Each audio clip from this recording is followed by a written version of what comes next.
నిలుపునట్లు మీరు మాకు సహాయం చేయమని వేడుకుంటున్నాను.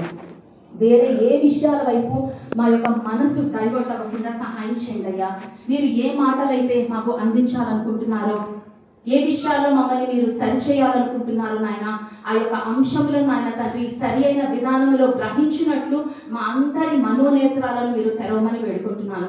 నన్ను మీ సిలువ చాటును మరుగుపరచమని, కేవలము మీ నోటి బుర్రగా వాడుకోమని యేసు పరిశుద్ధ నామములో ప్రార్థిస్తున్నాను తండ్రి, ఆమేన్. ఉదయకాల సమయంలో మనం ధ్యానం చేసుకోబోయే అంశము దేవునితో కలిసి ప్రయాణించు, అవరోధాలను అధిగమించు. ఏంటంటే మన యొక్క ధ్యానాంశము దేవునితో కలిసి ప్రయాణించు, అవరోధాలను అధిగమించు. 1962 సంవత్సరంలో డిక్ అండ్ జూడీ దంపతులకు ఒక కుమారుడు జన్మించాడు. ఆ యొక్క కుమారునికి రిచర్డ్ అని పేరు పెట్టారు. రిక్ అని అతన్ని పిలుస్తారు. అయితే ఆ యొక్క కుమారుడు జన్మించినప్పుడు ఏం జరిగిందంటే, మెడకు అంబ్లికల్ కార్డ్ అంటే తల్లి యొక్క పేగును చుట్టుకొని పుట్టాడు. ఫలితంగా బ్రెయిన్ కు ఆక్సిజన్ అందలేదు, బ్రెయిన్ డ్యామేజ్ అయిపోయింది. దీని యొక్క పర్యవసానమే ఆ యొక్క కుమారునికి సెరిబ్రల్ పాల్సీ వచ్చింది. అంటే ఏ పని తను చేయలేడు, మాట్లాడలేడు, నడవలేడు, తన యొక్క తలను స్ట్రైట్ గా ఉంచుకోలేడు. అలాగే ఈ మెడ నుంచి కింద ఉన్న కండరాలన్నీ ఏవి తన యొక్క ఆధీనంలో ఉండవు, అంటే కంట్రోల్లో ఉండవు. అటువంటి అనారోగ్యకరమైన పరిస్థితితో ఈ యొక్క కుమారుడు బాధపడుతున్న సమయంలో ఈ యొక్క దంపతులకు డాక్టర్స్ ఏం చెప్పారంటే, అమ్మా మీకు ఒక మంచి సలహా నేను ఇస్తాను, ఒక బెస్ట్ అడ్వైజ్ ఇస్తాను, అత్యుత్తమమైన అడ్వైజ్ ఇస్తాను. ఏంటంటే, నీట్గా ఈ కుమారుని తీసుకొని వెళ్ళి ఒక గవర్నమెంట్ ఇన్స్టిట్యూట్ లో మీరు చేర్పించండి, వాళ్ళు పెంచుతారు, వాళ్ళు చూసుకుంటారు, మీరు చక్కగా సంతోషంగా జీవించవచ్చు అన్న సలహా ఇచ్చారు. అయితే ఈ తల్లిదండ్రులు ఏమని నిశ్చయించుకున్నారంటే, దేవుడు మాకు ఈ కుమారుని అనుగ్రహించారు కనుక మేమే పెంచుతాము, మేమే చూసుకుంటాము అన్న తీర్మానానికి వచ్చారు. ఒకనొక దినాన ఈ యొక్క కుమారుని రిక్ను ఒక వీల్ చైర్ లో కూర్చోబెట్టి స్విమ్మింగ్ పూల్ కు తీసుకొని వెళ్ళారు. కొద్ది సమయమైన తర్వాత కుమారుని చూసేసరికి చక్కగా తల అటు ఇటు తిప్పుతూ ఉన్నాడు, నవ్వుతూ ఉన్నాడు. ఆశ్చర్యపోయారు. అంటే ఆ కుమారుని యొక్క ప్రవర్తనలో మార్పు కనిపించింది, ఆలోచించగలుగుతున్నాడు, చుట్టూ ఉన్న పరిసరాలను చక్కగా పరీక్షిస్తూ ఉన్నాడు, అండర్స్టాండ్ చేసుకోగలుగుతున్నాడు అని ఈ యొక్క తండ్రి ఏం చేశాడంటే, ఒక యూనివర్సిటీకి చెందిన యాజమాన్యాన్ని సంప్రదించి ఆ యొక్క ఇంజనీరింగ్ స్టూడెంట్స్ ద్వారా ఒక కమ్యూనికేషన్ డివైస్ ను తయారు చేయించాడు. ఒక చిన్న హోప్ మెషిన్ అని దాన్ని పిలుస్తారు, అంటే ఒక కంప్యూటర్ లాంటిది. ఆ యొక్క డివైస్ ఏం చేస్తుందంటే, ఈ బాబు కూర్చున్న ఆ వీల్ చైర్ కి ఇరువైపులా ఇలా పైకి 2 రాడ్స్ వస్తాయి, ఇక్కడ 2 డివైసెస్ ఉంటాయి. ఈ యొక్క డివైస్ కర్సర్ లాగా పనిచేస్తుంది, దాని మీద ఆల్ఫబెట్స్ ఉంటాయి. తల అటు ఇటు తిప్పుతూ దాని మీద ఉన్న అక్షరాలు ప్రెస్ అయ్యేటట్టు చేయొచ్చు. ఆ విధంగా తను ఏ విషయాలనైతే ఎదుటి వ్యక్తికి కమ్యూనికేట్ చేయాలి అని అనుకుంటూ ఉన్నాడో, ఏ సందేశాన్ని అందించాలి అనుకుంటూ ఉన్నాడో, ఈ యొక్క పరికరాన్ని వాడుతూ ఈ యొక్క రిక్ ఏం చేసేవాడు అంటే తన యొక్క సందేశాన్ని అందిస్తూ ఉండేవాడు. ఈ విధంగా కాలేజ్కి వెళ్ళాడు, తన యొక్క ఎడ్యుకేషన్ కంప్లీట్ చేసుకున్నాడు. అటువంటి క్రమంలో ఒక స్నేహితుడు పరిచయం అయ్యాడు. ఆ యొక్క స్నేహితుని పేరు జిమ్మీ. ఆ యొక్క జిమ్మీ అనారోగ్యము పాలైనప్పుడు ఆ యొక్క జిమ్మీ కొరకు ఒక రేస్ అనేది వాళ్ళు పెట్టారు, చారిటీ రేస్, అంటే పరుగెత్తుతారు. సో దాని నుంచి వచ్చిన అమౌంట్ ని ఆ యొక్క వ్యక్తికి అందిస్తారు. అయితే ఈ యొక్క రిక్ ఏం చేశాడంటే, తన తండ్రి అయిన డిక్ కి చెప్పాడు, డాడీ ఈ యొక్క రేస్ లో నేను పాల్గొనాలనుకుంటున్నాను, ఈ యొక్క చారిటీ రేస్ లో నేను పాల్గొని నా యొక్క ఫ్రెండ్ కి నేను సహాయం చేయాలనుకుంటున్నాను అని చెప్పాడు. అయితే తండ్రి ఆలోచించాడు, కుమారుడు పరిగెత్తలేడు కనుక కుమారుణ్ణి ఒక వీల్ చైర్ లో కూర్చోబెట్టి ఈ యొక్క తండ్రి వెనకాల నిలబడి నెట్టుకుంటూ పరిగెత్తుతూ ఆ యొక్క రేస్ ని కంప్లీట్ చేయాలి అని నిర్ణయించుకున్నాడు. ఆ విధంగానే జరిగింది. Almost 5 kilometres marathon race complete చేసిన తర్వాత ఆ యొక్క రాత్రి సమయంలో ఈ కుమారుడు రిక్ తండ్రికి ఆ కంప్యూటర్ మెషిన్ ద్వారా ఒక సందేశాన్ని పంపించాడు, ఒక మెసేజ్ ని పంపించాడు. ఏమనంటే, daddy I don't feel that I'm handicap. ఈ రోజు నాకు మొట్టమొదటిసారి అర్థమైన విషయం ఏంటి అంటే, నేను వికలాంగుడిని కాదు అన్న విషయం నాకు అర్థమైంది అన్న సందేశాన్ని తండ్రికి అందించాడు. తండ్రి చాలా సంతోషించాడు. కుమారుని సంతోషమే నాకు కావాలి, అంతకు మించింది ఈ యొక్క ప్రపంచంలో నాకు ఏదీ లేదు అని నిర్ణయించుకొని ఏం చేశాడంటే ఎలాగన్నా నా కుమారునితో పాటు నేను పరుగెత్తుతాను అనుకున్నాడు. అంతకు ముందు రోజు పరిగెత్తిన ఆ యొక్క 5 కిలోమీటర్ రేస్ లో ఎప్పుడూ తండ్రి ఇలా పరిగెత్తలేదు కనుక చాలా టైర్డ్ అయిపోయాడు. దాదాపుగా ఒక 2 వారాల పాటు అలా మంచాన పడిపోయాడు. కాళ్ళన్నీ ఉబ్బిపోయాయి, భయంకరమైన నొప్పులతో బాధపడ్డాడు. కానీ చివరకు అతను ఏమని తీర్మానం తీసుకున్నాడంటే నా కుమారుని సంతోషమే నాకు కావాలి అని చెప్పి టీమ్ హాయిట్ అని ఒక టీమ్ స్టార్ట్ చేశాడు. HOYT హాయిట్ అనేది వీరి యొక్క ఇంటి పేరు. సో ఈ టీమ్ హాయిట్ లో ఇద్దరు వ్యక్తులు ఉంటారు, తండ్రి కుమారుడు. తండ్రి డిక్, అలాగే కుమారుడు రిక్. మీరు కనుక గూగుల్లో టీమ్ హాయిట్ HOYT అని టైప్ చేస్తే నేను చెప్పిన ఇన్ఫర్మేషన్ మొత్తం మీకు దొరుకుతుంది. అయితే ఈ యొక్క టీమ్ హాయిట్ అనేది స్టార్ట్ చేసి ఏం చేశారంటే ఈ తండ్రి అలాగే కుమారుడు దాదాపుగా 1000 కన్నా ఎక్కువ రేసుల్లో వీరు పాల్గొన్నారు. Marathon race, duathlon race, triathlon race, ఇలా అమెరికా దేశమే కాదు కానీ అనేక దేశాలు వారు ప్రయాణం చేసి అనేక రేసెస్ లో ఈ తండ్రి కుమారులు టీమ్ హాయిట్ పాల్గొనడం అనేది జరిగింది. అంత మాత్రమే కాదు కానీ మరి ఒక రేస్ కూడా వీళ్ళు పాల్గొన్నారు, ఫస్ట్ ఐరన్ మ్యాన్ ఛాంపియన్షిప్. ఈ ఫస్ట్ ఐరన్ మ్యాన్ ఛాంపియన్షిప్ అంటే ఏంటంటే, ఐరన్ మ్యాన్ అంటే ఏంటి అంటే 3 క్రియలను ఒకే రోజు ఒకదాని తర్వాత ఒకటి జరిగిస్తారు. మొట్టమొదటి క్రియ ఏంటి అంటే స్విమ్మింగ్ చేయాలి. కుమారుడు స్విమ్ చేయలేడు కనుక తండ్రి ఏం చేశాడంటే ఒక రాఫ్ట్ మీద కుమారుడిని పనుకోబెట్టి దానికి ఒక తాడు కట్టి తన నడుముకు కట్టుకొని అలా స్విమ్ చేస్తూ ఆ యొక్క రేస్ ని కంప్లీట్ చేశాడు. ఆ సెకండ్ క్రియ ఏంటి అంటే కుమారుని ఒక వీల్ చైర్ లో కూర్చోబెట్టి ఒక 3 చక్రాల సైకిల్లో కుమారుని వెనకాల తండ్రి కూర్చొని సైకిల్ తొక్కుకుంటూ ఆ యొక్క రేస్ ని కంప్లీట్ చేశాడు. మూడవ క్రియ ఏంటంటే కుమారుని ఒక్కడిని కూర్చోబెట్టి తండ్రి ఆ యొక్క వెహికల్ ని నెట్టుకుంటూ ఆ యొక్క పరుగును కంప్లీట్ చేశాడు. నేను చెప్పిన ఈ యొక్క విషయాలన్నీ చక్కగా ఒక పుస్తకంలో రాయబడి ఉన్నాయి. అమెజాన్ లో మనకు ఆ యొక్క బుక్ దొరుకుతుంది. ఏకంగా ఈ కుమారుడు ఆ యొక్క కంప్యూటర్ సహాయంతో తన పర్స్పెక్టివ్ నుంచి రచించిన పుస్తకమే. ఆ పుస్తకం పేరు 1 letter at a time. దాదాపుగా 2361 రూపాయలకు మనకు అమెజాన్ లో దొరుకుతుంది. అలాగే ఫాదర్స్ లవ్ టువర్డ్స్ సన్ అని తండ్రి యొక్క ప్రేమను తెలియజేస్తూ మరి ఒక పుస్తకము కూడా వీరి యొక్క జీవిత విశేషాలను కలిగిన పుస్తకము మనకు అందుబాటులో ఉంది. అయితే వీరి యొక్క జీవితము మనకు నేర్పించే పాఠము ఏంటి అంటే తండ్రి ఎందుకు ఈ పరుగులో పాల్గొన్నాడు? కుమారుడు కూర్చోడానికి ఇష్టపడ్డాడు కాబట్టి తండ్రి కుమారుని కొరకు పరిగెత్తాడు. మరి కుమారుడు ఎలా గెలిచాడు ఈ యొక్క పరుగులో అంటే తండ్రి మీద ఆధారపడ్డాడు కాబట్టి కుమారుడు గెలిచాడు. మళ్ళీ చెప్తున్నాను నేను ఈ యొక్క మాటను జాగ్రత్తగా వినండి. తండ్రి ఎందుకు ఎలా ఈ యొక్క పరుగులో పాల్గొన్నాడు? What was the main reason?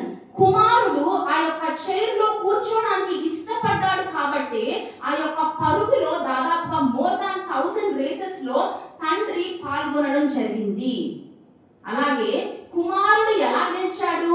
తండ్రి మీద ఆధారపడ్డాడు కాబట్టి కుమారుడు గెలవడం మనం చూస్తూ ఉన్నాము. ఇంకా కొంత సింపుల్ వర్డ్స్ లో చెప్పాలి అంటే ఈ యొక్క కుమారుడు జీవితంలో ఎలా గెలిచాడంటే తండ్రి తనను ఉంచిన స్థానంలో తను ఉండడానికి ఇష్టపడ్డాడు. Point number 1. రెండవది, తన జీవితం అంతా తండ్రితో కలిసి ప్రయాణము చేయాలి అని తీర్మానం చేసుకున్నాడు. పాయింట్ నెంబర్ 3, తండ్రితో కలిసి తను పరిగెత్తాడు. అంటే ఫిజికల్ గా పరిగెత్తకపోయినా ఒక రకంగా పరిగెత్తినట్లే. పాయింట్ నెంబర్ 4, తండ్రి మీద ఆధారపడ్డాడు. తన సొంత శక్తి మీద ఆధారపడలేడు. ఎందుకంటే ఏవి తన దేహంలో ఉన్న ఏ అవయవాలు తన యొక్క ఆధీనంలో లేవు, కంట్రోల్ చేయలేని పరిస్థితి. కానీ తన యొక్క జీవితంలో ఎలా గెలిచాడు? ఇంకొంత ఇండెప్త్ లోకి వెళ్తే ఎలా గెలిచాడు, ఎలా ఫినిష్ లైన్ వరకు వెళ్ళాడు, ఎలా పరుగును పూర్తి చేశాడు. మళ్ళీ చెప్తూ ఉన్నాను, గెలవటము, ఫినిష్ లైన్ వరకు వెళ్ళడము, అలాగే పరుగును పూర్తి చేయడము. పరుగును మధ్యలో ఆపేసే వాళ్ళు చాలా మంది ఉంటారు. ఎలా చెయ్యగలిగాడు అంటే తండ్రి మీద ఆధారపడ్డాడు. ఎన్నో అవరోధాలు వచ్చి ఉంటాయి డెఫినెట్ గా. ఎందుకంటే చాలా ఫిజికల్ లిమిటేషన్స్ ఉన్నాయి తన యొక్క బాడీలో, ఏ పని చేసుకోలేడు. కానీ ప్రతి అవరోధాన్ని అధిగమిస్తూ ప్రతి హర్డల్ను దాటుకుంటూ ఎలా వెళ్ళాడు అంటే ఎవరి మీద డిపెండ్ అయ్యాడు? తండ్రి మీద ఆధారపడ్డాడు కనుకనే గెలవగలిగాడు. మన యొక్క మెసేజ్ టైటిల్ నేనేం చెప్పానంటే, ఎవరితో కలిసి ప్రయాణం చేయాలి? దేవునితో కలిసి ప్రయాణం చేస్తే వేటిని అధిగమిస్తాం? మనము అవరోధాలను అధిగమిస్తాము. ఈ వ్యక్తి యొక్క జీవితం మనకు నేర్పించే శ్రేష్టమైన పాఠము ఏంటి అంటే, జీవితంలో గెలవాలంటే, జీవితంలో నీ యొక్క పరుగును నీవు తుదముట్టించాలి అంటే ఫినిష్ లైన్ వరకు వెళ్ళాలి అంటే, బహుమానము పొందాలి అంటే, అవరోధాలను అధిగమించాలంటే నీవు ఒంటరిగా పరిగెత్తితే సరిపోదు, ఒంటరిగా ప్రయాణం చేస్తే సరిపోదు. కానీ ఎవరితో కలిసి ప్రయాణం చేయాలి?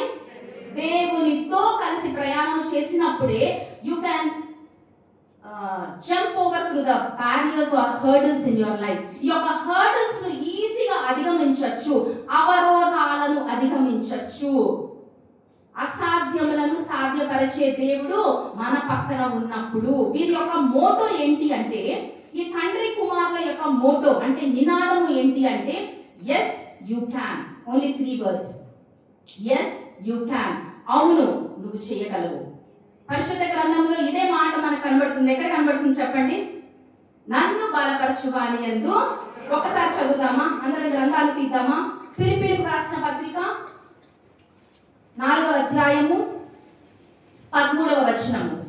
నన్ను బలపరచువాని యందే. అందరం కలిసి బిగ్గరగా చదువుదామా? నన్ను బలపరచువాని యందే నేను సమస్తమును చేయగలను. ఎలా చేయగలమంట? మనల్ని బలపరిచే దేవుని యందే. సో మనం కూడా చెప్పాల్సిన మాట ఏంటి అంటే, మన యొక్క మోటో లేక మన యొక్క నినాదం ఏమవ్వాలి అంటే, I can do all things. నేను సమస్తమును చేయగలను. చెప్తామా ఒకసారి? నేను సమస్తమును చేయగలను అని చెప్తారా? ఎవరిని బట్టి? బలపరిచే దేవుణ్ణి బట్టి. మరి బలపరిచే దేవుడు మనతో ఉండాలంటే ఎవరితో కలిసి ప్రయాణం చేయాలి?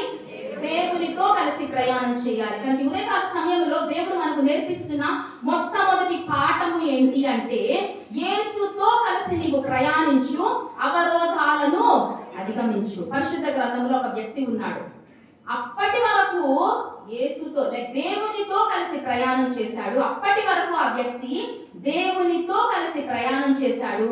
కానీ ఒకానొక పాయింట్ వచ్చేసరికి దేవుని విడిచిపెట్టి, ఆన్సర్ అప్పుడే చెప్పొద్దు, నేను కంప్లీట్ చేసిన తర్వాత చెప్పండి. కానీ ఒకానొక పాయింట్ వచ్చేసరికి దేవుని విడిచిపెట్టి ఒంటరిగా నీటి మీద ప్రయాణం చేశాడు. కొంచెం సేపు అయిన తర్వాత నీటిలో పడిపోయాడు.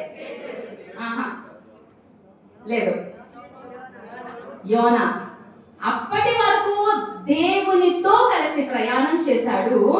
కానీ ఒకానొక పాయింట్ వచ్చేసరికి ఏం చేశాడంటే, దేవుని నుండి పారిపోయాడు, దేవుని సన్నిధి నుండి పారిపోయాడు. అంటే దేవుడు తనతో లేరు, దేవుడు వద్దు అని చెప్పి దేవుని నుండి పారిపోయి ఒంటరిగా ప్రయాణాన్ని సాగించాడు. అందుకని నేను ఇందాక ఎందుకు ఈ ఎగ్జాంపుల్ చెప్పానంటే, దేవునితో కలిసి ప్రయాణం చేస్తే మన జీవితం ఎలా ఉంటుంది, దేవుని విడిచిపెట్టి ప్రయాణం చేస్తే ఎలా ఉంటుంది మన యొక్క జీవితం అనేది పరిశుద్ధ గ్రంథములో, యోనా గ్రంథములో నుండి కొన్ని శ్రేష్టమైన అంశాలు ఈ ఉదయకాల సమయంలో మనం ధ్యానం చేసుకోబోతూ ఉన్నాం. యోనా ఏ ఊరికి చెందినవాడు?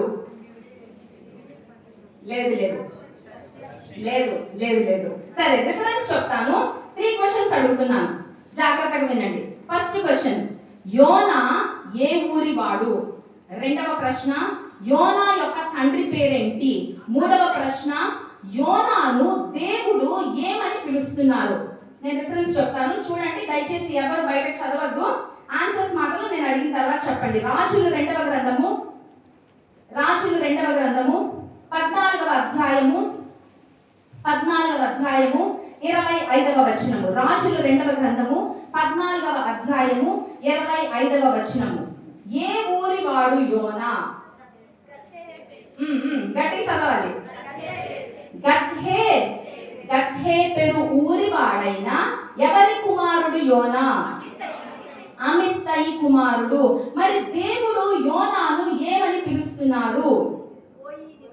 కాదు కాదు, ఇదే వచనంలో ఉంది. చదవమ్మా సోనియా, చదువురా.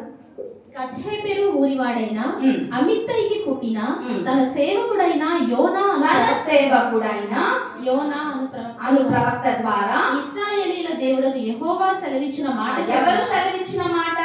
ఇశ్రాయేలీల దేవుడవు యెహోవా. అంటే దేవుడు సెలవిచ్చిన మాట. దేవుడు ఏమని పిలుస్తూ ఉన్నారు యోనాను? తన సేవకుడు, నా సేవకుడు, నా ప్రవక్త. సో దేవుని దృష్టిలో యోనా ఎలా ఉన్నాడంటే, మన దృష్టిలో పారిపోయిన వ్యక్తిగా కనిపించవచ్చు, కానీ దేవుని దృష్టిలో యోనా ఎలా ఉన్నాడు? దేవుని సేవకుడు, దేవుని ప్రవక్తగా మనకు కనబడుతూ ఉన్నాడు. యోనా గ్రంథంలో ఎన్ని అధ్యాయాలు ఉన్నాయి? 4 అధ్యాయాలు ఉన్నాయి. ఎన్ని వచనాలు ఉన్నాయి? 48 వచనాలు ఉన్నాయి. So this is the introduction about the book of Zona. సరే, యోనా అన్న మాటకు అర్థము ఏంటి అంటే పావురము లేక గువ్వ. మరి యోనా యొక్క తండ్రి అమిత్తయి అన్న పేరుకు అర్థము ఏంటి అంటే నా సత్యము. సో తండ్రి పేరు సత్యము, కుమారుని పేరు పావురము. అంటే సత్యమునకు పుట్టినవాడు కుమారుడు. ఈ కుమారుని పేరేంటి? యోనా. యోనా అన్న పేరుకి అర్థం ఏంటి? పావురము. మరి మన దేవుడు యేసు, నేనే మార్గమును సత్యమును జీవమునై ఉన్నాను. కనుక మన దేవుడు సత్యమైన దేవుని యొక్క కుమారులంగా, ఇందాక నేను చెప్పాను కదా, యోనా అతని తండ్రి.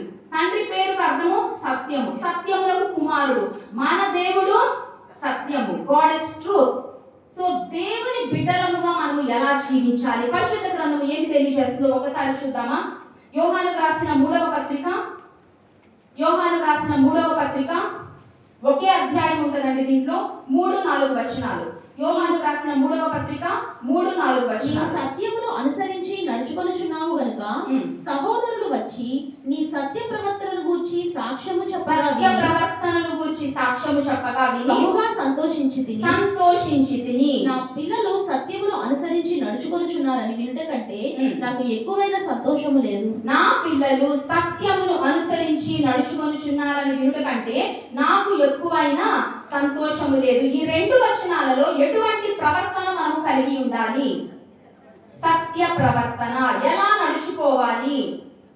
సత్యమును అనుసరించి నడుచుకునుచున్నారని వినుట కంటే. సో ఎలా నడుచుకోవాలి?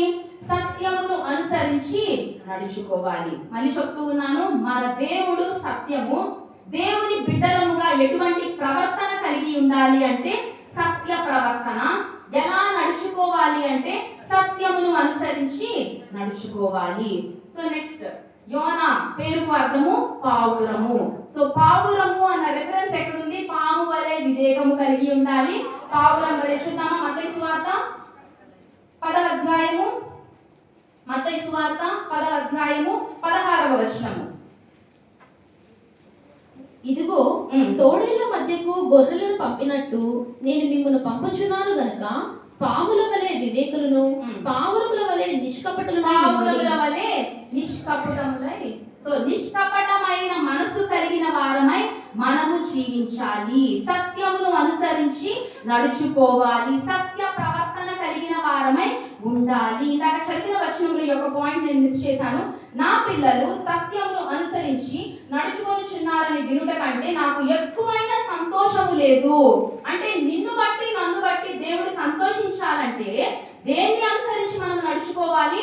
సత్యాన్ని అనుసరించి నడుచుకోవాలి.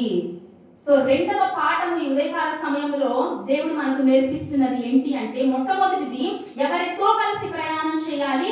దేవునితో కలిసి ప్రయాణం చేయాలి. ఇక్కడ యోనా యొక్క జీవితాన్ని చూసినప్పుడు యోనాను అందరూ ఏమని అంటూ ఉన్నారంటే పారిపోయిన యోనా, పారిపోయిన యోనా. చాలా పాటలు కూడా ఉన్నాయి కదండి, సండే స్కూల్ పాటలు.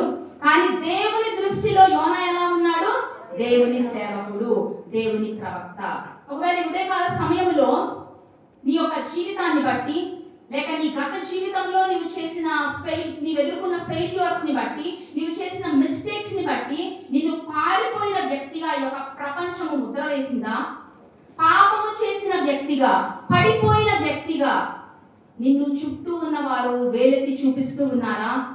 అయితే అటువంటి స్థితిలో ఉన్న నీవు నీ యొక్క పాపములు దేవుని సన్నిధిలో ఒప్పుకొని విడిచిపెట్టినప్పుడు, అందుకనే ఉంటుంది కదండి, మన పాపములను మనం ఒప్పుకొనిన ఎడల ఆయన నమ్మదగిన వాడును నీతిమంతుడు గనుక మన పాపములను క్షమించి సమస్త దుర్నీతి నుండి మనలను పవిత్రులనుగా చేయును. ఒకవేళ ఇటువంటి జీవితము కలిగిన వ్యక్తిగా నీవున్నా, పారిపోయిన వ్యక్తిగా, పాపము చేసిన వ్యక్తిగా, పడిపోయిన వ్యక్తిగా నీవున్నప్పటికీ పాపమును విడిచిపెట్టి ఒప్పుకున్నట్లయితే మన దేవుడు పాపాన్ని క్షమించి పవిత్రులుగా చేసే దేవుడు. అప్పుడు మనం ఎలా అవుతామంటే, పాతవి గతించని ఇదిగో క్రొత్తవాయను, నూతన సృష్టిగా మార్చబడతాము. You will be a new creation.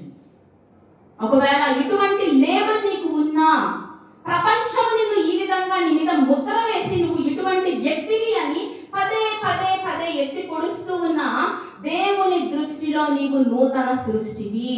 పాపములు క్షమించబడకుండా నూతన సృష్టిగా ఎవ్వరు అవ్వరు. ఇదంతా జరిగితేనే ఓన్లీ దెన్ దేవుని దృష్టిలో నీవు నూతన సృష్టివి. సో రెండవ అంశము ఏంటి అంటే, దేవుని దృష్టిలో మనం ఎవరమండి? We are new creation. దేవుని దృష్టిలో నీవు నేను నూతన సృష్టి. మూడవది ఏంటంటే, ఇందాక నేను కొన్ని మీనింగ్స్ చెప్పాను కదా, అర్థాలు చెప్పాను కదా, దాని తర్వాత చెప్పిన మాట ఏంటంటే, మనము ఎలా జీవించాలి అంటే దేవుని సంతోషపెట్టే విధంగా జీవించాలి.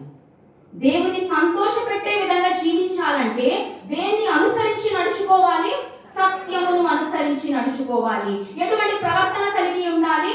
సత్య ప్రవర్తన కలిగి ఉండాలి. సో మూడవ అంశము, మూడవ పాఠము ఏంటి అంటే, ఎలా జీవించాలి? దేవుని సంతోషపెట్టే విధంగా మనము జీవించాలి. మొట్టమొదటిది, దేవునితో కలిసి ప్రయాణించు. రెండవది, దేవుని దృష్టిలో నీవు నూతన సృష్టివి. ఇంకా పాత వాటి గురించి ఎవరన్నా పదే పదే ఎత్తుతూ ఉన్నా దాని గురించి పట్టించుకోవద్దు. ఎందుకంటే దేవుని సన్నిధిలో నేను నా పాపాలు ఒప్పుకున్నాను, దేవుడు క్షమించేశారు. సముద్రపు అగాధములో నా పాపాలు వేశాను. Now I am a new person, now I am a new creation. దేవుడు తెలియజేస్తున్న మాట, ఇదిగో పాతవి గతించెను, సమస్తమును క్రొత్తవాయెను.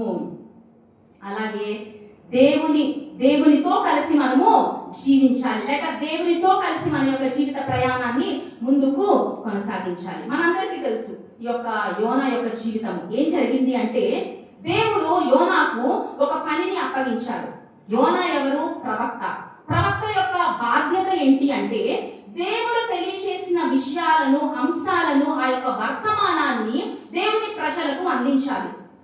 దేవుడు అందించిన ఆ యొక్క వర్తమానంలో క్లారిటీ ఉంది, ఎలాంటి కన్ఫ్యూషన్ లేదు, ఎలాంటి డౌట్ లేదు. ఎక్కడికి వెళ్ళాలో, ఏం మాట్లాడాలో చాలా స్పష్టంగా యోనాకు దేవుడు తెలియచేయడం జరిగింది. ఎక్కడికి వెళ్ళమని చెప్పారు? నినివే పట్టణానికి వెళ్ళు. ఎందుకు అక్కడికి వెళ్ళమన్నారంటే, ఆ యొక్క నినివే పట్టణ ప్రజలు చేస్తున్న పాపము, వారి యొక్క దోషము బహుఘోరంగా ఉంది. కాబట్టి వారి మీదికి దుర్గతి రాకమునుపే, దేవుని యొక్క ఉగ్రత రాకమునుపే వారిని నీవు హెచ్చరించు అని దేవుడు చాలా క్లియర్ గా యోనాకు తెలియజేయడం జరిగింది. అయితే ఏం చేశాడు? కరెక్ట్ గా ఆపోజిట్ చేశాడు. ఒక ఊరు వెళ్ళాలైతే ఇంకొక ఊరు వెళ్ళడానికి యొప్పేకు వెళ్ళి తర్షీషు వెళ్ళే ఓడను ఎక్కేశాడు. ప్రయాణం స్టార్ట్ అయింది. దేవుడే సముద్రం మీద గాలిని రప్పించగా అనే మాట పరిశుద్ధ గ్రంథంలో మనకు కనబడుతూ ఉంది. అంటే దేవుడే అక్కడ ఇన్వాల్వ్ అయ్యారు. యోనా విషయంలో గాలి వచ్చింది, సముద్రము పొంగిపోతూ ఉంది, అలలు భయంకరంగా చెలరేగిపోతూ ఉన్నాయి. ఆ యొక్క ఓడలోనికి నీరు వచ్చేస్తూ ఉంది. ఆ ఓడలో ఉన్న ప్రజలందరూ భయపడ్డారు అనే మాట కూడా పరిశుద్ధ గ్రంథంలో మనకు కనబడుతుంది. ఇంకేం చేస్తారంటే, ఓడ మునిగిపోయే పరిస్థితి. అటువంటి సమయంలో ఆ ఓడలో ఉన్న సామానంతా తీసి బయట పడేస్తా ఉన్నారు. కొంత తేలిక అవుతుంది, లైట్ అవుతుంది అని. అలా ఆ క్రమంలో మేబీ సామాను కింద కూడా ఉందేమో, ఓడ అమరమున కింద కూడా ఉందేమో, వెళ్ళారేమో అక్కడికి. తీరా వెళ్ళి చూసేసరికి అందరూ టెన్షన్ పడిపోతూ ఉన్నారు. వారి దేవుళ్ళకు ప్రేయర్ చేస్తూ ఉన్నారు. కానీ ఒకే ఒక వ్యక్తి గాఢ నిద్ర, మామూలు నిద్ర కూడా కాదు, గాఢ నిద్రలో ఉన్నాడు. ఎవరండి ఆ వ్యక్తి? యోనా గాఢ నిద్రలో ఉన్నాడు. వెంటనే ఓడ నావికుడు వెళ్ళి, ఓ ఈ నిద్రపోతా నీకేమొచ్చింది అనేసరికి వెంటనే లేస్తాడు. చూడు ఇది పరిస్థితి, అసలు ఎవరి వల్ల ఇలా జరిగిందో అని చెప్పి చీట్లు వేసినప్పుడు ఎవరి పేరు మీద చీటీ వచ్చింది? యోనా పేరు మీద వచ్చింది. అసలు నువ్వు ఏ ఊరోడివి? నీ దేశం ఏది, నీ జనం ఎవరు, నీ వ్యాపారం ఏంటి, నీ సంగతి మొత్తం చెప్పండి అనేసరికి చెప్తాడు, దేవుని నుండి నేను పారిపోతూ ఉన్నాను. సరే మరి ఏం చేయాలి మేము? నన్నెత్తి సముద్రంలో వేసేయండి, ఇదే ఈ యొక్క ప్రాబ్లంకి పరిష్కారము. వెంటనే ఎత్తి యోనాను సముద్రంలో పడేశారు. పడవేయగానే సముద్రము నిర్మలమైపోయిందంట. ఎంత చక్కగా అంటే దేవుడు ఒక వ్యక్తితో డీల్ చేసే విధానము ఎంత అద్భుతంగా ఉంటుందో యోనా గ్రంథము 1వ అధ్యాయం చదివితే మనకు చాలా స్పష్టంగా ఈ విషయాలు అర్థమవుతాయి. తర్వాత ఏం జరిగిందండి? సముద్రంలో పడిపోయాడు. ఒక మత్స్యం వచ్చి యోనాను మింగింది. చేప కడుపులో 3 రోజులు ఉన్నాడు. అయితే యోనా ఎక్కడి నుండి పారిపోయాడు కొన్ని వచనాలు చూద్దాము. ఎక్కడ నిలవలేకపోయాడు అనేది కూడా చూద్దాము. యోనా గ్రంథము 1వ అధ్యాయము 3వ వచనము. యోనా గ్రంథము 1వ అధ్యాయము 3వ వచనము. అయితే యెహోవా సన్నిధిలో నుండి తర్షీషు పట్టణమునకు పారిపోవలెనని యోనా యొప్పేకు పోయి తర్షీషునకు పోవు ఒక ఓడను చూచి ప్రయాణమునకు కేవు ఇచ్చి యెహోవా సన్నిధిలో నిలువక. 2 ప్రశ్నలు. ఎక్కడ నుండి పారిపోవాలనుకున్నాడు? యెహోవా సన్నిధిలో నుండి తర్షీషు పట్టణమునకు పారిపోవాలనని. సో ఎక్కడి నుండి పారిపోవాలనుకున్నాడు? దేవుని సన్నిధిలో నుండి పారిపోవాలనుకున్నాడు. అలాగే యెహోవా సన్నిధిలో నిలువక, ఎక్కడ నిలవకూడదు, ఎక్కడ ఉండకూడదు అని అనుకున్నాడు? దేవుని సన్నిధిలో నిలువక. అలాగే యోనా తన స్వంత మాటల్లో ఏం చెప్తున్నాడో ఒకసారి చూద్దాము. ఇదే 1వ అధ్యాయము 10వ వచనము. తాను యెహోవా సన్నిధిలో నుండి పారిపోవచ్చున్నట్టు అతడు ఆ మనుషులకు తెలియజేసి ఉండెను గనుక. సో ఎక్కడి నుండి పారిపోతున్నాడు? చాలా క్లియర్ గా పరిశుద్ధ గ్రంథంలో రాయబడి ఉంది. ఎక్కడ నుండి పారిపోతున్నాడు? దేవుని నుండి పారిపోతున్నాడు. దేవుని సన్నిధి నుండి పారిపోతూ ఉన్నాడు. దేవుని మాటకు విధేయత చూపించని యోనా, దేవుని నుండి పారిపోతున్న యోనా, దేవుడు అప్పగించిన బాధ్యతను విస్మరించిన యోనా, దేవుని ఆజ్ఞకు లోబడని యోనా, దేవుని యొక్క ఆజ్ఞను త్రోసి వేసిన యోనా మనకు కనబడుతున్నాడు. ఫలితంగా ఏం జరిగిందంటే 4వ వచనం. అయితే యెహోవా మీద పెద్ద గాలి ఎవరు గాలి పుట్టించారు? మీరే నాకు చెప్పాలి. యెహోవా పెద్ద గాలి పుట్టింపగా ఏం జరిగిందమ్మా? సముద్రమందు గొప్ప తుఫాను రేగి ఓడ బద్దలైపోవు గతి వచ్చెను. తుఫాను చెలరేగింది. ప్రాణాపాయ స్థితిలోనికి వారు నెట్టివేయబడ్డారు. భయంకరమైన గతి వారికి పట్టే పరిస్థితి అక్కడ నెలకొనింది. ఎందుకు? ఎక్కడి నుండి పారిపోతూ ఉన్నాడు? దేవుని నుండి పారిపోతూ ఉన్నాడు. కనుక ఏం జరిగింది? దేవుడే సముద్రము మీదకి గాలిని రప్పింపచేశారు. ఫలితంగా సముద్రంలో అలజడి ఎక్కువైపోయింది. ఆ యొక్క గాలి తాకిడికి వాటర్ పైకి క్రిందికి వస్తూ ఉన్నాయి, ఓడలోకి వచ్చేస్తూ ఉన్నాయి. ఓడ మునిగిపోయే పరిస్థితి మనకు అక్కడ చాలా స్పష్టంగా కనబడుతూ ఉంది. అలాగే ఇంకొన్ని విషయాలను చూద్దాం. ఇందాక చదివిన వచనంలో 3వ వచనము.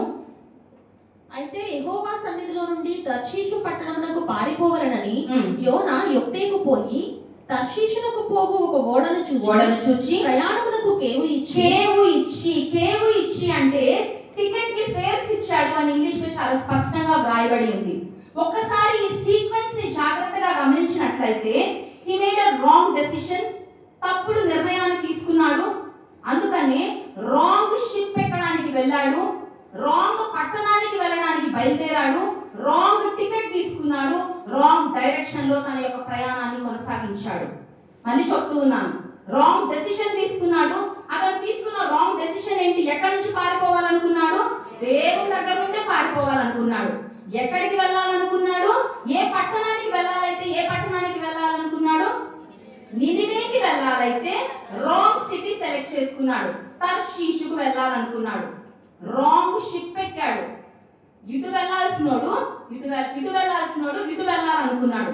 రాంగ్ టికెట్ తీసుకున్నాడు. రాంగ్ డైరెక్షన్ లో ప్రయాణాన్ని కొనసాగించాడు. ఫలితంగా జరిగింది ఏంటి అంటే భయకంపిత వాతావరణము, ప్రాణాపాయ స్థితిలోనికి వారు నెట్టివేయబడ్డారు. దేవుని నుండి పారిపోతున్న ఒక వ్యక్తి జీవితము కూడా ఇలాగే ఉంటుంది.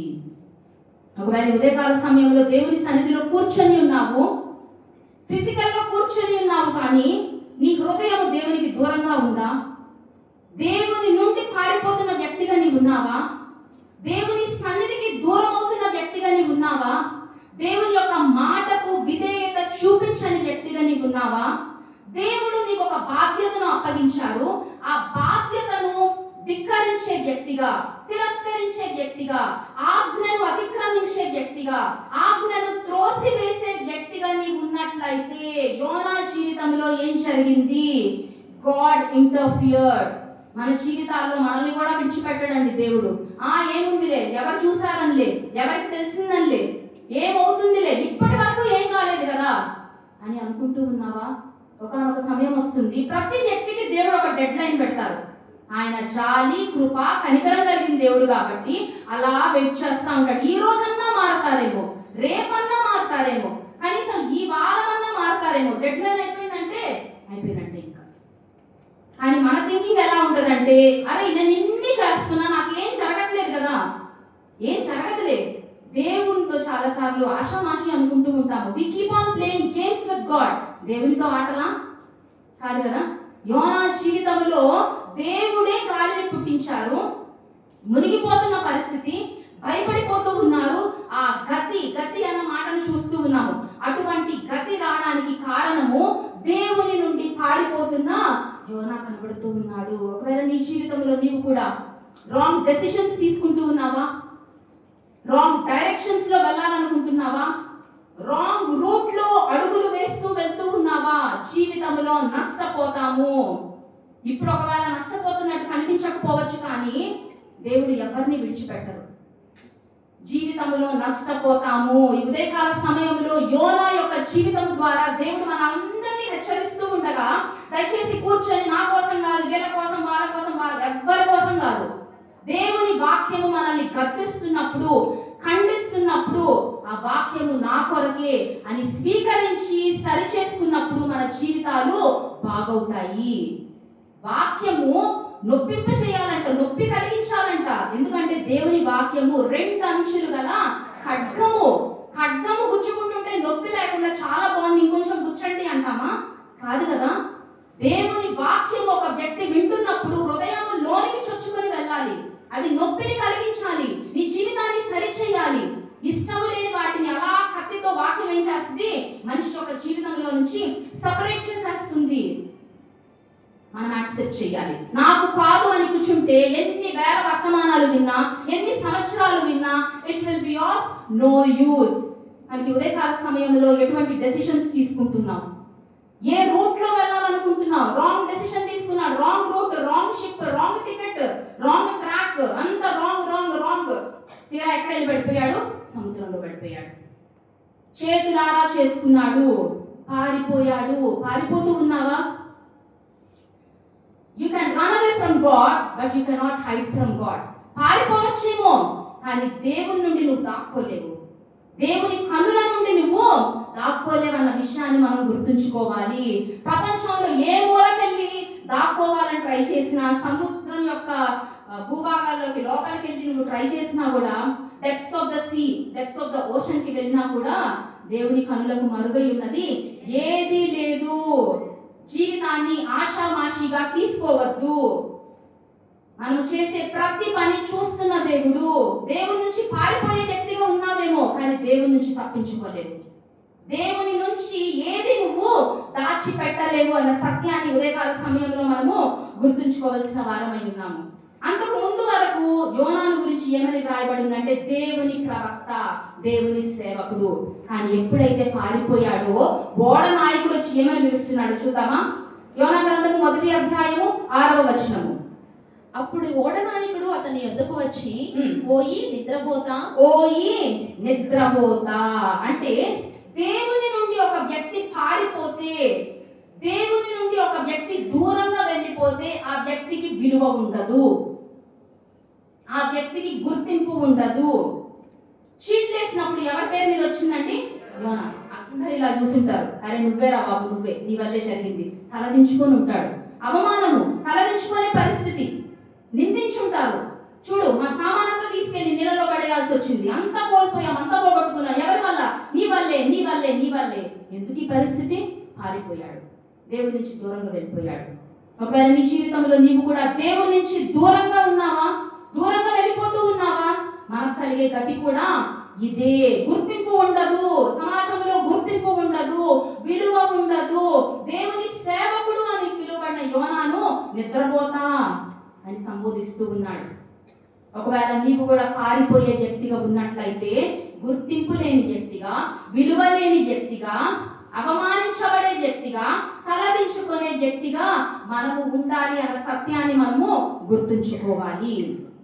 సో మొట్టమొదటి అధ్యాయంలో మనకు యోనా ఎలా కనబడతాడంటే పారిపోయిన యోనాగా కనబడతాడు. ఎందుకంటే పారిపోయాను అన్న మాటను మీకు 2 సార్లు నేను చూపించాను. మరి 2వ అధ్యాయంకి వచ్చేసరికి ఒక మాటను, ఒక వర్స్ నేను చూపిస్తాను. దాన్ని బట్టి ఆ యొక్క అధ్యాయానికి ఏ టైటిల్ పెడతామో మీరే చెప్పాలి. 2వ అధ్యాయము 1వ వచనము. ఆ మత్స్యపు కడుపులో నుండి యోనా యెహోవాను ఇలాగున ప్రార్థించాను. ఓకే, ఏమని టైటిల్ పెడదామండి? ప్రార్థించిన యోనా. 1వ అధ్యాయముకి ఏమని పెడదాము? పారిపోయిన యోనా. 2వ అధ్యాయానికి వచ్చేసరికి ప్రార్థించిన యోనా. సో ప్రార్థించాడు, అప్పుడు దేవుడు గుర్తొచ్చాడు. సో ప్రార్థించిన తర్వాత ఏం జరిగింది? మత్స్యము కక్కేసింది. మరి 3వ అధ్యాయంలో ఏం చేశాడో చూద్దాం ఒకసారి. 3వ అధ్యాయము 4వ వచనము. యోనా ఆ పట్టణంలో ఒక దిన ప్రయాణమంత దూరము సంచరించుచు ఇక 40 దినములకు నినివే పట్టణము నాశనమగునని ప్రకటన చేయగా. ఈ అధ్యాయానికి ఏమని పెడదామండి? ప్రకటించిన యోనా. సో మొదటి అధ్యాయానికి పారిపోయిన యోనా, 2వ అధ్యాయానికి ప్రార్థించిన యోనా, 3వ అధ్యాయము అంటే దేవుడు మనకు ఏ బాధ్యతనైతే అప్పగించాడో తిరిగి ఆ బాధ్యతను నెరవేరుస్తున్న యోనా కనబడుతూ ఉన్నాడు. ఇంకా 4th చాప్టర్కి వచ్చేసరికి దేవునితో పోరాడతాడు కూర్చొని. దేవా, ఈ ప్రజలను నాశనం చేస్తానని చెప్పావే, చెయ్యట్లేదేంటి ఇంకా అని చెప్పని అలా పట్టణం అక్కడ ఉంటే దూరంగా కూర్చొని దేవునితో వాదిస్తూ ఉంటాడు. సో పోరాడుతూ ఉంటాడు. సో ఆ యొక్క అధ్యాయానికి మనం పెట్టే పేరు ఏంటంటే పోరాడిన యోనా. ఎవరితో పోరాడాడు యోనా?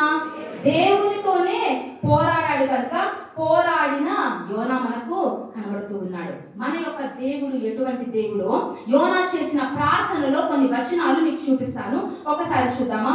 2వ అధ్యాయము 2వ వచనము. నేను ఉపద్రవములో ఉండి యెహోవాకు మనవి చేయగా ఆయన నాకు ప్రత్యుత్తరం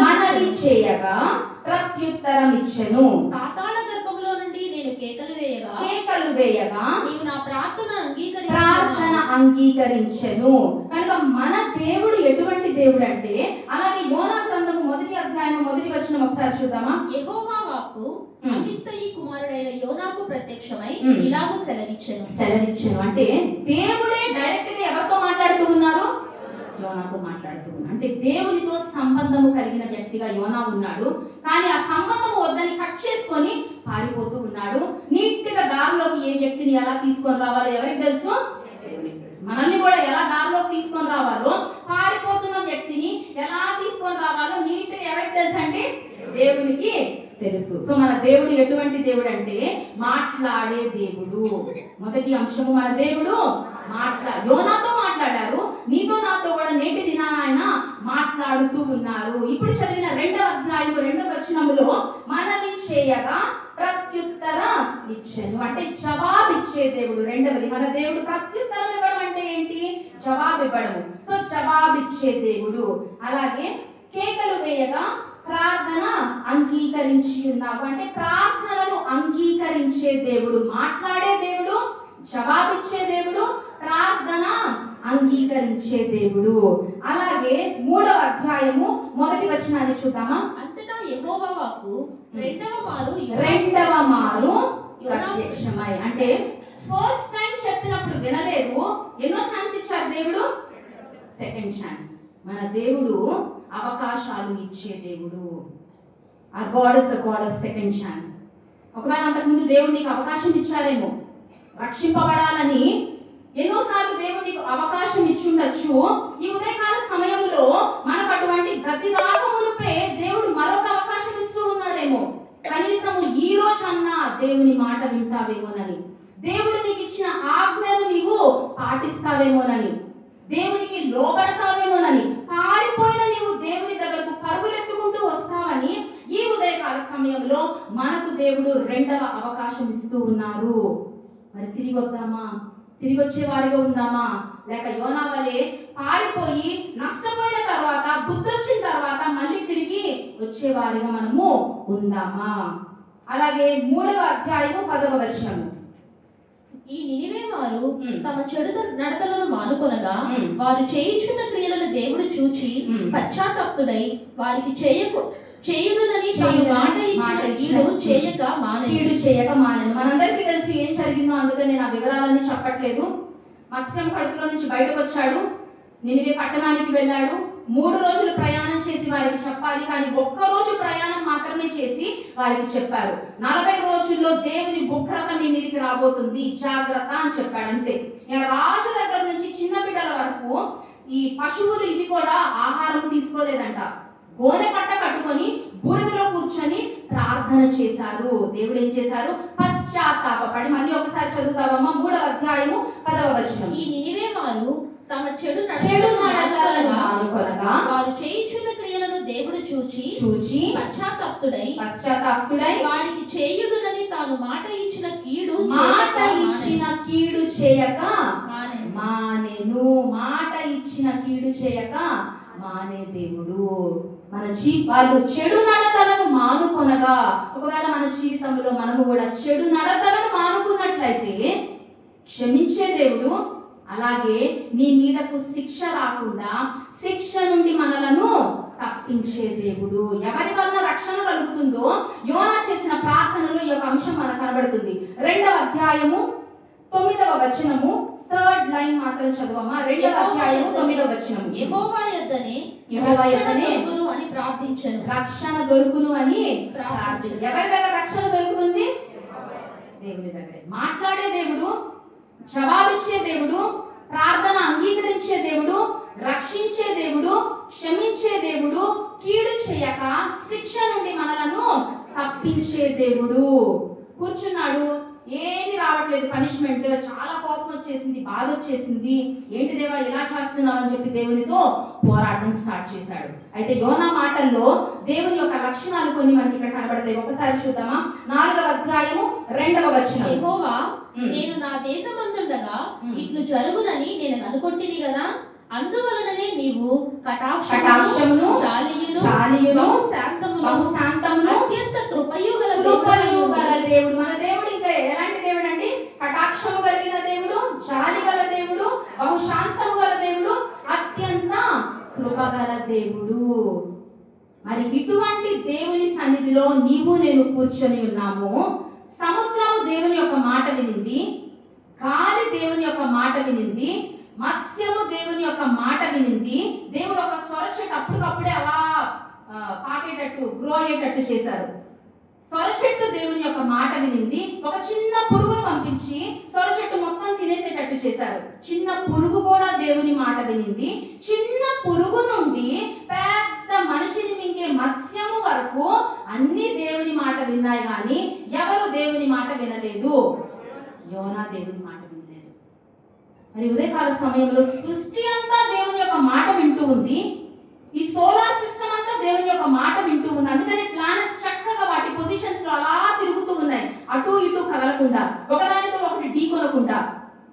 సృష్టి దేవుని మాట వింటుంది, కానీ దేవుని పోలికలో దేవుని స్వహస్తాలతో చేయబడిన మానవుడు మాత్రము దేవుని యొక్క మాట వినట్లేదు. ఈ ఉదయకాల సమయంలో కొన్ని నూతనమైన తీర్మానాలు తీసుకున్నాము. దేవునితో కలిసి ప్రయాణం చేయాలి అన్న తీర్మానం తీసుకున్నాము. అలాగే మనము ఈ యొక్క యోనా జీవితంలో పారిపోయిన వ్యక్తి ఎలా మారాడండి? ప్రార్థించే వ్యక్తిగా మారాడు, ప్రకటించే వ్యక్తిగా మారాడు. నీవు కూడా పారిపోయిన వ్యక్తిగా ఉన్నావా? ప్రార్థించే వ్యక్తిగా మారాలి అని దేవుడు ఆశతో ఎదురు చూస్తూ ఉన్నారు. దేవుని సన్నిధిలో మోకరించి నీ పాపమును బట్టి నీవు పశ్చాత్తాపుడవై పాపమును విడిచిపెట్టి దేవుని సన్నిధికి రావాలి అని దేవుడు ఆశతో ఎదురు చూస్తూ ఉన్నారు.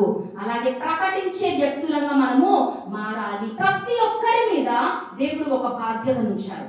ప్రతి ఒక్కరి పట్ల ఒక ప్లాన్ అండ్ పర్పస్ ఉంది. అది గ్రహించామా? మరి గ్రహించినట్లయితే దాన్ని నెరవేర్చే దిశగా మనము వెళ్తూ ఉన్నామా? ప్రార్థించే వ్యక్తులంగా మనము మారాలి, ప్రకటించే వ్యక్తులంగా మనము మారాలి. యోనా జీవితము మనకు నేర్పిస్తున్న యొక్క శ్రేష్టమైన అంశాలు మన యొక్క హృదయంలో మనము భద్రము చేసుకుందాము. పారిపోయావా? దేవుని దగ్గరకు తిరిగిరా. దేవా, నీవు నాకు ఇచ్చిన బాధ్యతను నేను నిర్వర్తించాలనుకుంటున్నాను, ఆ యొక్క పనిని నేను సంపూర్తి చేయాలనుకుంటున్నాను, నాకు సహాయం చేయండి అని నూతన తీర్మానము ఈ ఉదయకాల సమయంలో మనము తీసుకుందాం. అట్టి కృపా దేవుడు మనందరికీ దయచేయను గాక. ఆమేన్. అందరం కళ్ళు మూసుకుందామా? ఒక చెయ్యి మీ యొక్క గుండెల మీద పెట్టండి, మరొక చెయ్యి పైకెత్తి ఈ యొక్క మాటలు నా తర్వాత పలకండి. ప్రార్థించే వ్యక్తిగా మారుతాను, ప్రకటించే వ్యక్తిగా మారుతాను, దేవునితో కలిసి ప్రయాణిస్తాను, దేవుని దృష్టిలో నేను నూతన సృష్టిని, దేవుని సంతోషపెట్టే విధంగా జీవిస్తాను, దేవుని యొద్దకు తిరిగి వస్తాను, దేవునికి విధేయత చూపిస్తాను. విశ్వాసంతో మనం పలికిన యొక్క మాటలను దేవుడు ముద్రించి స్థిరపరచును గాక. ఆమేన్. అందరం లేచి నిలబడదామా? ఉదయకాల సమయంలో దేవుడు తన యొక్క మాటల ద్వారా మనల్ని హెచ్చరించి ఉండగా పెడచెవిన పెట్టే వ్యక్తిగా ఉందామనుకుంటున్నావా? లేక హెచ్చరికను యాక్సెప్ట్ చేయాలనుకుంటున్నావా? దేవుడు నీకు ఇచ్చిన ఇన్స్ట్రక్షన్స్ను యాక్సెప్ట్ చేయాలనుకుంటున్నావా? లేక ఇది నాకు కాదులే, ఈ వాక్యము నా కొరకు కాదులే, ఈ రోజు కాదులే అని పోస్ట్ పోన్ చేయాలనుకుంటున్నావా? దేవునితో కలిసి ప్రయాణిస్తూ ఉన్నావా? లేక ఒంటరిగా ముందుకు వెళ్ళాలనుకుంటూ ఉన్నావా? ఒంటరిగా నీ యొక్క ప్రయాణాన్ని ప్రారంభించినట్లయితే ఉదయకాల సమయంలో దేవునితో చెప్తావా, అయ్యా మీతో కలిసి నేను ప్రయాణించాలనుకుంటున్నాను, ఒంటరిగా ప్రయాణిస్తే జీవితంలో నష్టపోతానని మీరు ఉదయకాల సమయంలో నాకు హెచ్చరించారయ్యా. మీ మీద ఆధారపడి నేను ముందుకు వెళ్ళాలనుకుంటున్నాను. మీ మీద ఆధారపడినట్టు, మీ మీద ఆధారపడినప్పుడు అవరోధాలను నేను అధిగమించగలనయ్యా. మీ మీద ఆధారపడినప్పుడు సమస్తమును సాధ్యపరిచే దేవుడు కనుక మీ హస్తాన్ని పట్టుకొని మీతో కలిసి నా జీవితాంతము, నా జీవితం యొక్క చివరి శ్వాస వరకు, ముగింపు వరకు మీతో కలిసి నేను ప్రయాణం చేయాలనుకుంటున్నాను. మీతో కలిసి నేను పరిగెత్తాలనుకుంటున్నానయ్యా. మీతో కలిసి నేను ఆ ఫినిష్ లైన్ వరకు వెళ్ళాలనుకుంటున్నాను. నా పరుగు మధ్యలోనే నేను ఆగిపోవాలనుకోవట్లేదయ్యా, ముందుకే సాగిపోవాలనుకుంటున్నాను. నాకు సహాయం చేయండి, నన్ను బలపరచండి అయ్యా. దేవునితో చెప్దామా? దయచేసి ఎవరు మౌనంగా ఉండద్దండి. ఉదయకాల సమయంలో దేవుని నుండి పారిపోయాడు యోనా. మళ్ళీ దారిలోకి ఎలా తీసుకొని రావాలో దేవునికి తెలుసు, దారిలోకి తీసుకొచ్చాడు. ఉదయకాల సమయంలో అటువంటి గతి మనకు రాకమునిపే దేవుని దగ్గరకు మనమే వచ్చేద్దామా? పారిపోయిన వ్యక్తిగా ఉన్నానయ్యా, పడిపోయిన వ్యక్తిగా ఉన్నానయ్యా, పాపము చేస్తున్న వ్యక్తిగా ఉన్నానయ్యా. నా జీవితాన్ని నేను సరి చేసుకోవాలనుకుంటున్నాను, సరిదిద్దుకోవాలనుకుంటున్నాను, మీ దగ్గరకు తిరిగి రావాలనుకుంటున్నాను. నాకు సహాయం చేయండి అయ్యా. మీ చెయ్యి పట్టుకొని ముందుకు వెళ్ళాలనుకుంటున్నాను. యేసయ్యా నాకు సహాయం చేయండి. అవునయ్యా, నాతో మాట్లాడే దేవుడవయ్యా, నేను ప్రార్థిస్తే ప్రార్థన అంగీకరించే దేవుడవయ్యా, నాకు జవాబిచ్చే దేవుడవయ్యా, నన్ను రక్షించే దేవుడవయ్యా, నన్ను క్షమించే దేవుడవయ్యా, కీడు నుండి నన్ను తప్పించే దేవుడవయ్యా, ఉగ్రత శాపము నా మీదకు రాకుండా వాటి నుండి తప్పించే దేవుడవయ్యా, బహుశాంతము, కృప, కనికరము, జాలి కలిగిన దేవుడవయ్యా. ఈ ఉదయకాల సమయంలో పరుగులెత్తుకుంటూ నీ దగ్గరకు వచ్చేయాలనుకుంటున్నాను. మీ కౌగిల్లో అలా ఉండిపోవాలనుకుంటున్నానయ్యా. నా పయనాన్ని మీతో కలిసి నేను ముందుకు వెళ్ళాలనుకుంటున్నాను. యేసయ్యా నాకు సహాయం చేయండి అని చెప్తామా? నాకు సహాయం చేయండి అని చెప్తామా? 100 మంది గొర్రెలున్నా తప్పిపోయిన ఒక్క గొర్రె అయినా నీ కొరకు ఆయన వెతుక్కుంటూ వచ్చే దేవుడు. తప్పిపోయిన నిన్ను రక్షించాలి అన్నది దేవుని యొక్క చిత్తము. మార్గము తెలిసినా తప్పిపోయావా? రాంగ్ డైరెక్షన్ లో, రాంగ్ ప్లేసెస్ కి రాంగ్ టికెట్లు తీసుకుంటూ నీ యొక్క ప్రయాణాన్ని కొనసాగిస్తూ ఉన్నావా? జీవితంలో నష్టపోతాము. కోలుకోలేని నష్టాన్ని మనము చవి చూడక మునిపే తిరిగి వద్దామా? అవునయ్యా, ఎటో తెలియక నిలిచిపోయానయ్యా, మంది కొరకు నీవు పోలేదయ్యా. తప్పిపోయిన నన్ను వెతుక్కుంటూ వచ్చావయ్యా. ఉదయకాల సమయంలో నా కొరకే ఈ వాక్యాన్ని నీవు అందించావయ్యా. తప్పిపోయిన నేను, పారిపోయిన నేను తిరిగి నీ దగ్గరకు రావాలని నన్ను హెచ్చరించావయ్యా. నన్ను నీవు మరువలేదయ్యా, నన్ను నీవు విడవలేదయ్యా. జాలిగా అలా చూస్తూ నిలుచుండిపోయావయ్యా. నేను నీ దగ్గరకు వస్తానేమోనని నన్ను తృణీకరించలేదయ్యా, త్రోసివేయలేదయ్యా. సంద్రాలు దాటుకుంటూ వచ్చావయ్యా నా కోసము.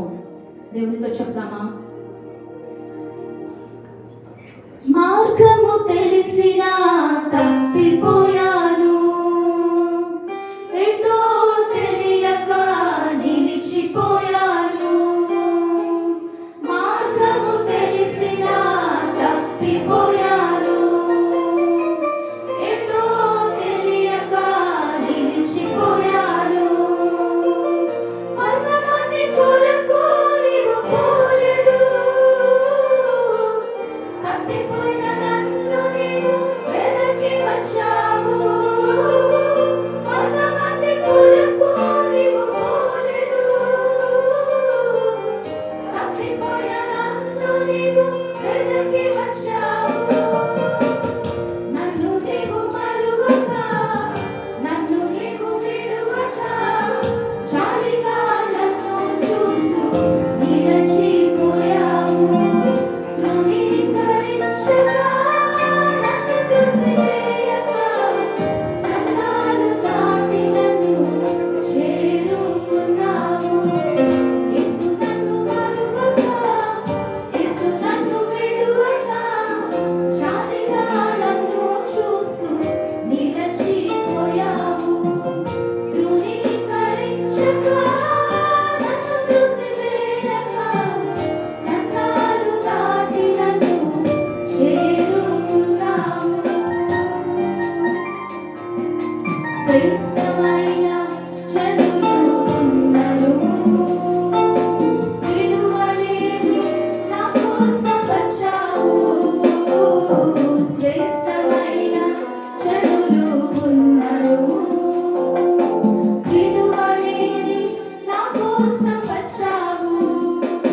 నన్ను వెదకుట నీవు ఆపక, నన్ను ప్రేమించుట నీవు మరువక. నన్ను వెదకుట నీవు ఆపక, నన్ను ప్రేమించుట నీవు మరువక.